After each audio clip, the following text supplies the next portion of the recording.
Hello, everybody, and thank you for tuning in to the Liberty Report. With me today is Chris Rossini, our co-host.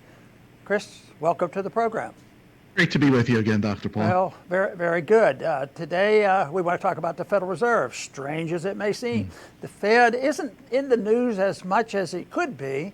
It's always there because it's, for many of us, the big issue.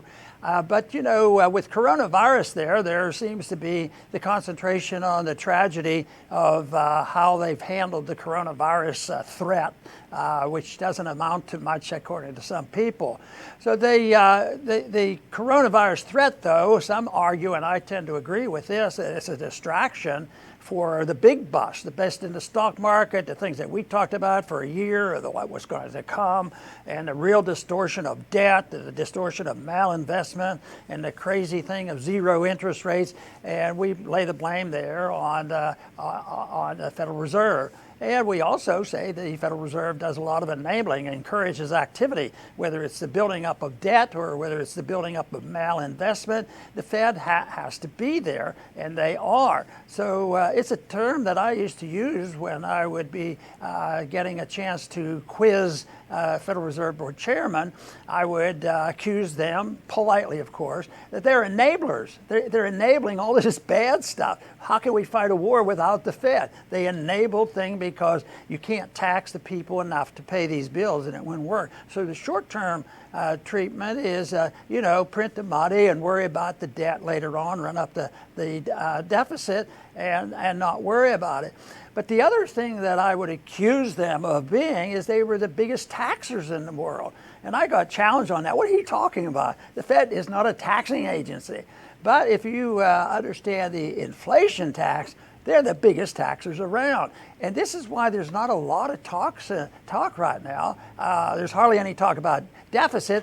But occasionally you'll get a Republican say, hey, maybe we ought to stop this. This is getting pretty big. But they don't worry about it. If they did, they wouldn't run up the money because they know they can collect the money. And that is, they can steal wealth from people. Anybody who has anything of value and they have an asset, you can steal that value by diminishing its value by just printing a lot of money. So the Fed is an enabler of a lot of activity that shouldn't exist. Of course, they shouldn't exist either, according to the Constitution, but also they raise revenues by stealing it from the assets that exist. Therefore, if you have $100 in your pocket and the thugs from the IRS want to come say, okay, we're going to tax you $50 on your $100 that you have, turn over $50. They don't do that. That would be unpopular, and people might sort of rebel against that. So, but if the Fed comes along and say, well, we're going to give you free benefits, and if you become unemployed, we're going to guarantee your handouts for forever and ever. So that they then really do the taxing there. But it's deceitful, it deceives the people sort of like it because most people have been conditioned to be wanting instant gratification under the system. It's not only the liberals either, it's not only the Democrats. This is a bipartisan deal. Because Republicans have been as guilty as Democrats for building up big programs. People would argue with me on that. But if you look back at the participation of Republicans in the building up of the educational system and the medical care system at the national level, I mean, Republicans, nobody said, but they were against Obamacare. But really, have they really changed it? Maybe they modify it. But no, both sides do this. They're taxers and they're enablers. And right now we see the combination of the Federal Reserve and the reaction to coronavirus, because those are the big events. But I think there's a distortion on where they place the importance. I put the Federal Reserve, the boom and the bust cycle that existed, that they create, and all the mischief they do. And also the coronavirus is not nearly the threat that it is claimed to be, but it is the justifier. This one can create fear. It's hard to create as much fear by talking about the Federal Reserve and monetizing debt and the balance sheet as you can about, the virus is going to get you, the virus is going to get you. It's sort of a form of terrorism, the way it seems to me, that they want to terrorize the nation and people roll over. And fortunately, Chris, though, we're starting to see a little break in that. We're starting to see the resistance resistance building, just as the building of the resistance against prolonged wars usually comes. Certainly I realized that during the Vietnam War period. Finally the people woke up, and they're starting to wake up now a little bit about the Middle East, but they haven't, and they maybe started on the overreaction of coronavirus, but we have a ways to go on that. But Chris, I know you've studied hard and read a lot about our Federal Reserve. What do you have to tell us today about the Fed?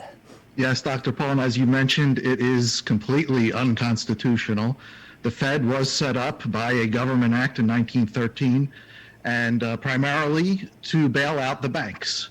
You know, banking is a wonderful and important industry. They can make loans and they can profit. However, what the Fed does is when they make bad loans, we have to pick up the bill for them. So that creates unbelievable moral hazard. It gives them license to be as reckless as they want, because the Fed will just print up the money, bail out the banks, and now they're made whole again at our expense. Now, the government did not create this monopoly out of kindness. The government created this monopoly for its own benefit, because now the Fed is there to create money to bail out the government as well. And that's why we see them conduct reckless, endless wars, endless welfare, because they know that the Fed could just counterfeit the money. And once again, the population suffers, pays the consequences. Now, this goes all the way down to the governors. The governors know that there's a Federal Reserve there. And look what they have done, how reckless they have been over these last 2 months. Unprecedented. 40 million unemployed in 2 months. And now the governors, they want their bailouts. You know, and they're going to the federal government. The federal government has no money. They're 25 trillion in debt. So the Fed is going to counterfeit money to bail out the governors. Now, would all of this have happened if there was no counterfeiter there? Would the governors have thought twice and have been more prudent and rational? Would they have made different decisions, knowing that no one is going to bail them out and counterfeit? We don't know, but we know that the Fed enables all this recklessness. That's for sure, and a lot of people don't understand exactly how it works, but when they get a check in the mail because there was a downturn in the stock market for $1,200 and promise maybe you'll get $6,000 a month, they're not going to ask too many questions. Of course, they've built into this whole system that it's best to stay on the rolls of receiving benefits that were unearned, because it will be more than if you go take your old job back again. So the incentive has been removed, and that's a problem.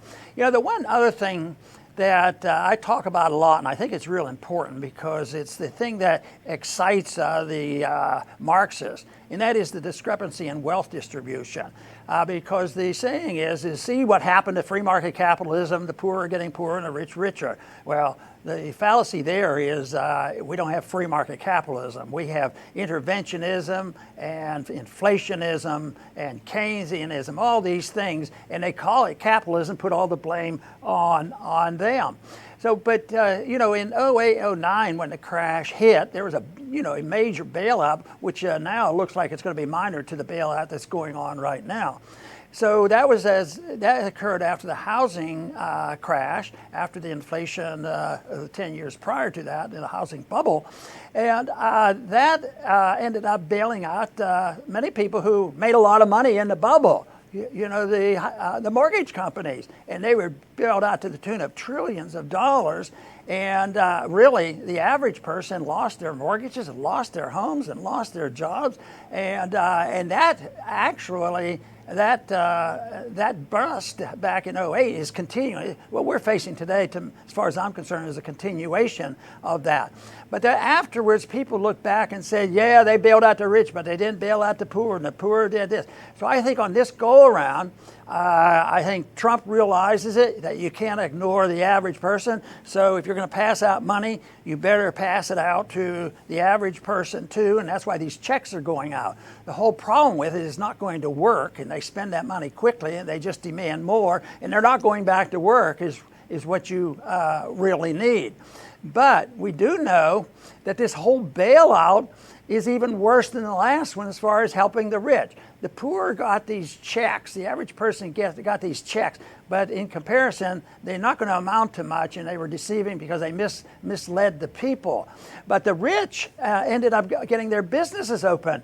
You know, Walmart and these other places ended up making more money because they were essential. And if you're going to get on the list of being essential, you don't get clamped down as hard, and you get to go back to normal a lot sooner. And the mom and pop stores, the small stores and barber shops and all, they're still fighting to go back to work. So once again, I think this is falling into the lap of the cultural and the economic Marxists and say, see, they mess it up. They have this crisis come, and we have this bankruptcy. There they are, helping the rich people out again, the trillionaires. Now we have a trillionaire on the verge of taking over, the financial markets. So this is the way it works, and unfortunately, I think this is going to lead to class warfare, because we are not going to see us returning to normal. Matter of fact, they've told us, yeah, we're going to open up. You can have your restaurant have 22% of your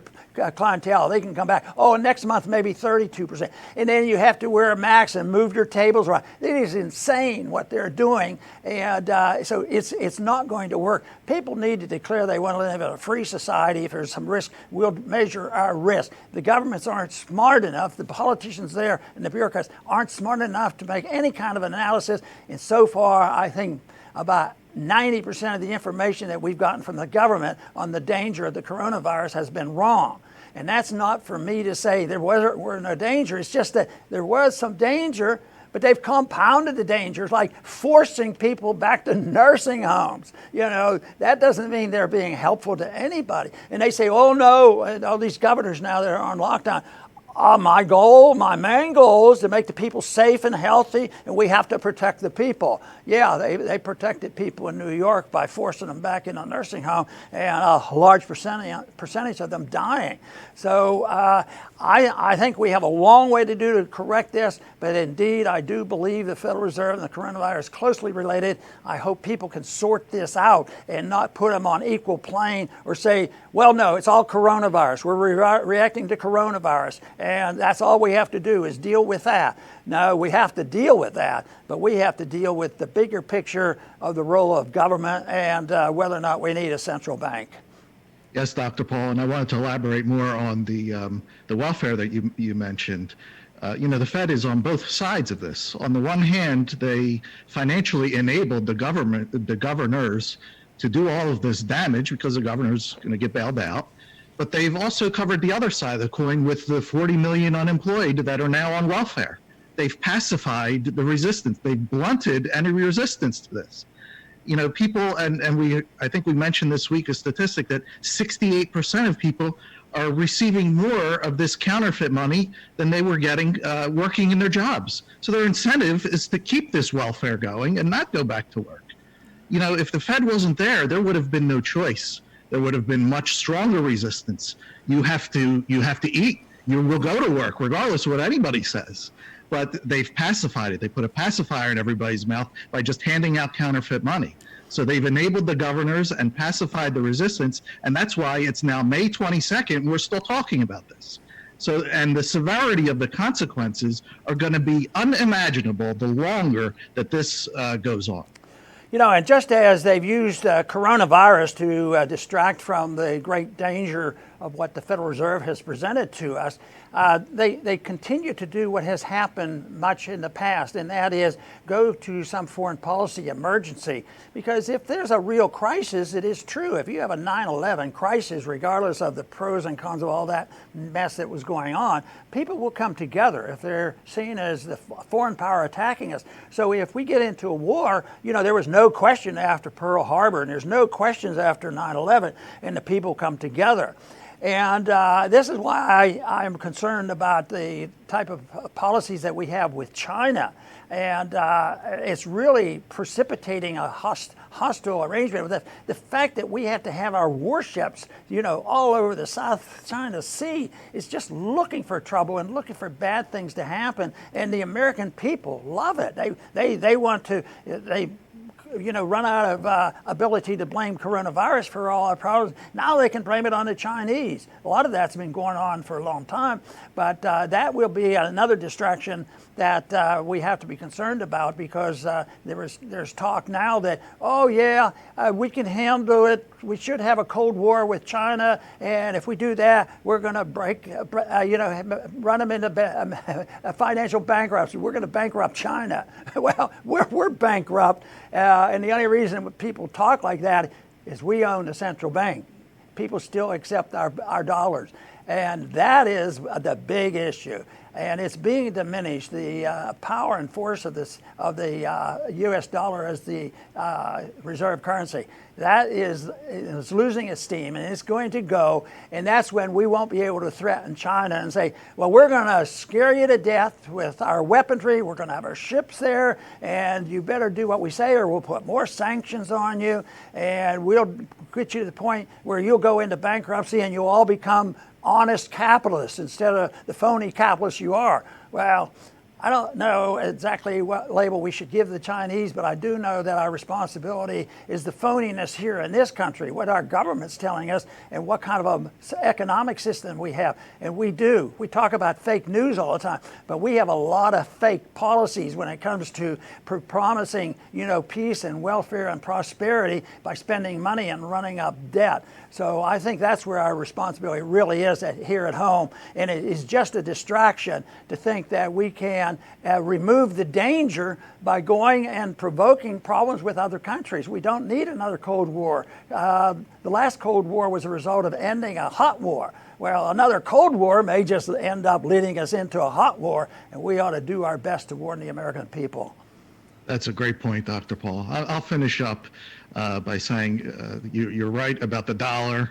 It will lose its reserve status someday. And, in the investment trading world, they'll know this saying.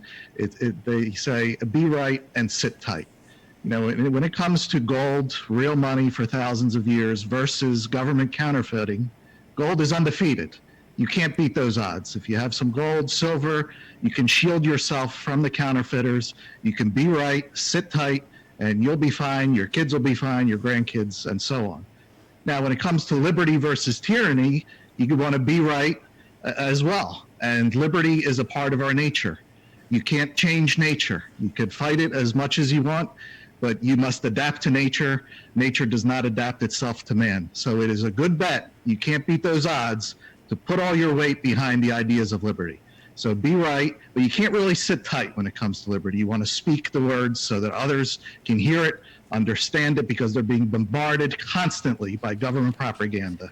So thank you very much for watching the show and for helping to spread the ideas of liberty. Very, very good, Chris. Now, I want to make one last point regarding what's happening in the economy and what we should expect, because we see signs of it already, although it always exists, and you can be convinced that it will. If you print a lot of money, the value of the currency goes down, and the prices of goods and services go up. Now, we've done a lot of that over the years, and people say, see, we can do that, and the CPI hardly went up, and the people aren't yelling and screaming about their prices for food and clothing. But the whole thing is the money being printed, it can't go exactly where the government and the Federal Reserve want it to go. If they wanted it to go to be evenly distributed, then the average person gets benefit and the prices go up evenly, and labor costs and the labor salaries go up evenly, it wouldn't seem so bad, but that isn't what happened. So the inflation of the past 10 years has especially gravitated to the stock market, because even though the mandate for the Federal Reserve is to have stable prices and full employment, what they do is they mislead the people. Now, I think they have to understand what inflation is. That's the collusion between the Congress and the Federal Reserve to spend, run up debt, and the Fed to monetize the debt and try to keep people fooled about the dollar. And they continue to do that. But there was a lot of inflation. The money supply went up. Think of the stock market. It went up. It's trying to tell the people it's still too high. It'll come back down. So bond prices soared by going down to negative rates. So there's a lot of inflation. There's a lot of malinvestment. To say that, oh, well, we were getting away with this. We were printing money and nobody really suffered from the inflation. Well, they might be more convinced because we're shifting, although the stock market is going to have some rough and tumble days and come down, what's going to go up will be the consumer prices. We already see it. If you look, individually, it's the food prices that are going up, and that's in combination with the regulations on coronavirus. But food prices will go up, and some price will go up. You don't know exactly what it'll be, but the prices will go up, and I think people should realize that is a shift that's going on. I think also we have to be very, very concerned about the status of our conviction about liberty. Of course, this is a subject I talk about all the time because that's where the solutions exist for all our problems, that we just recognize that individuals, have liberty. But the key to that is the assumption of responsibility and what the role of government ought to be. Because one thing that annoys me a whole lot right now is they're starting to recognize there's problems, and yes, there's overreach with coronavirus, and the Fed's printing too much money, and the government's spending too much money. But don't you know that the number one responsibility for the federal government is to make everybody safe and secure? That they have a safety net and they get goods and services for free if necessary, and they have to be secure. Safety is the number one responsibility for government, which is not true unless you pretend you are going to get that from a dictatorship. But because the whole purpose of a government in a republic, a true republic, is to protect liberty. Then the responsibility falls on the individual and local people and churches and parents. At least people are starting to talk about that it isn't the government that can make us safe and secure. But that is an important issue. But it shouldn't be that, I don't want to give up my liberty and I don't want to give up my benefits. You don't have to give up anything. You don't have to give up your liberty to be safe. Matter of fact, if people tell you that, tell them they're wrong. You don't have to give up liberty. You'll be safer and have more liberty without the government involvement in telling us what to do. It's a matter of who deals with risk, who's responsible. And from very early age, most parents have taught children to adapt to taking a risk. You can't overly protect them from everything, and you destroy the child if it's overprotection and they can take no risk. They can't even engage in a rough and tumble on occasion. You just can't do it that way. But here we have a belief. And the people believe it and they love it, because as long as the government is responsible to make us safe, you can let back. Well, the checks are coming. They'll take care of me. But guess what? With all this, they're going to come one day, and one thing's for sure, there's a bunch in Washington right now, and they're agitating. They're going to come and they want to see what kind of weaponry you have, and they're going to come just like Roosevelt did and say, what kind of protection do you have against the madness of the Federal Reserve? And they're going to probably want to check and find out what kind of precious metals you have. The only thing that can solve these problems and bring us back to reality is to get people to understand how marvelous the issue and the ideas of liberty are, because we had a taste of it. We never had it perfectly, obviously, but we had a taste of it like nobody else ever had. We became the wealthiest country in the world, and we became with the largest middle class ever. But it's not that way now. It's not that way now. We're losing it. And the real dead end to it will be when the reserve currency status is taken from us. And some people say, well, it'll be the Chinese yuan. Well, that would change the world for good. I'll tell you, we won't be able to be the manager of the world, whether it's monetary or whether we tell everybody, behave, or we'll sanction you, or we'll freeze your assets. I think those days are coming where that will no longer last. I think we should concentrate on one thing that we were very good at in our early history, is trying to describe what personal liberty is all about, and understand that it doesn't come from the government, that it comes in a natural way or a God-given way, and that our responsibility is to use it in a good way and for the benefit of all. And peace and prosperity can only be achieved if you have a true understanding and dedication to the cause of liberty. I want to thank everybody for tuning in today to the Liberty Report. Please come back soon.